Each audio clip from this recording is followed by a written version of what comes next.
Assalamualaikum dan selamat sejahtera.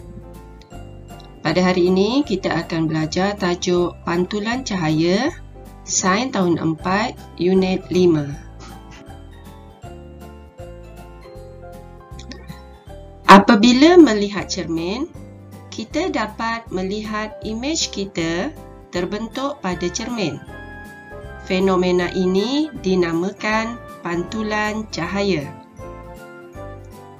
Cahaya yang menyinari kamu sebenarnya dipantulkan ke arah cermin dan cermin itu pula memantulkan imej ke arah mata kamu.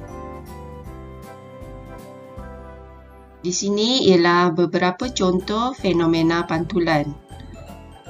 Mari kita lihat satu persatu. Yang pertama, imej yang terbentuk pada permukaan air. Kadang-kadang apabila kita berada di atas permukaan air, kita akan nampak imej yang sama di dalam air. Yang kedua, imej terbentuk pada permukaan lantai jubin, terutama lantai jubin yang permukaannya berkilat. Imej juga boleh terbentuk pada permukaan logam, contohnya sudu.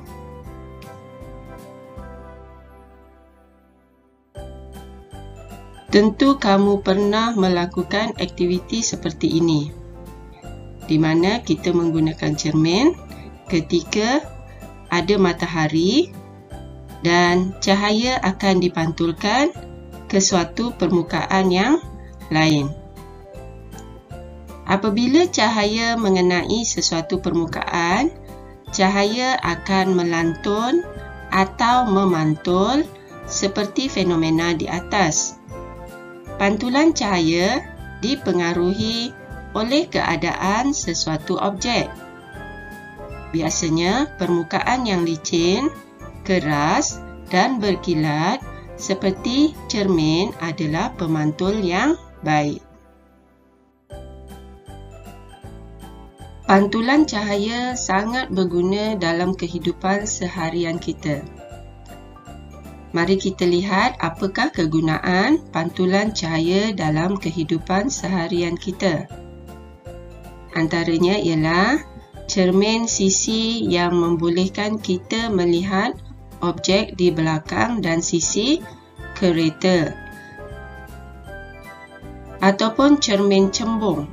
Tentu kamu pernah lihat cermin ini di tepi-tepi lebuh raya ataupun di seleko yang tajam.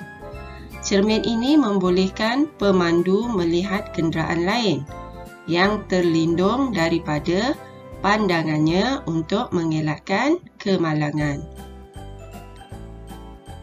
Cermin pergigian juga membantu doktor gigi untuk melihat keadaan gigi pesakit pada bahagian yang terlindung. Kita lihat contoh lain pula apakah kegunaan pantulan cahaya dalam kehidupan seharian. Apabila kita pergi ke kedai gunting rambut, kita akan nampak di dalam kedai tersebut banyak cermin di sekeliling dinding. Apakah kegunaan cermin tersebut? Pelanggan di kedai gunting rambut boleh melihat imej bahagian belakang kepalanya melalui cermin yang diletakkan di belakang.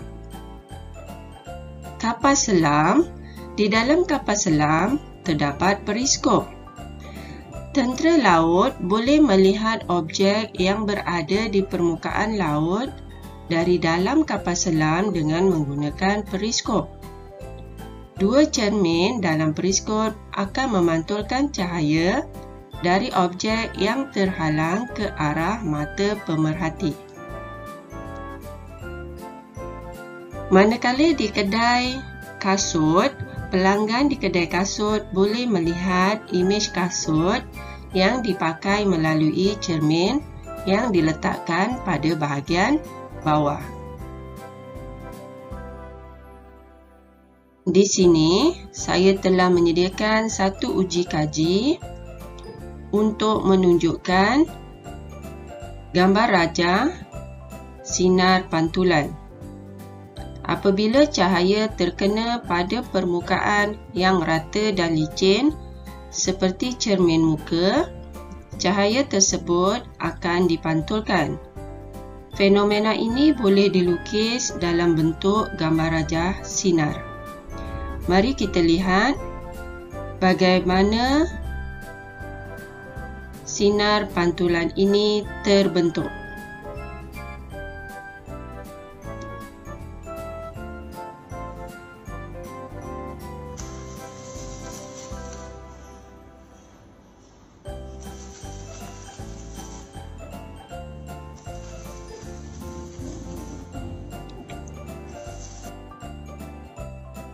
Saya akan tunjukkan dengan lebih jelas gambar rajah sinar pantulan.